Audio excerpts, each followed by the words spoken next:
Well, good morning, YouTube. So I have a little bit more snow footage for you guys. Yesterday was really things just getting started.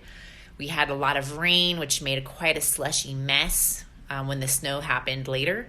And then all night long it snowed. I think we may have got an additional 4 to 5 inches.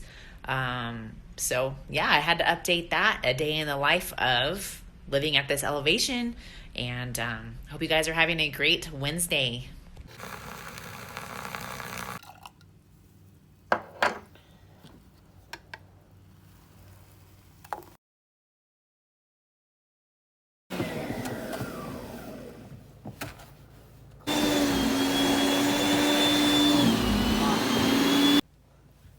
Like fireballs.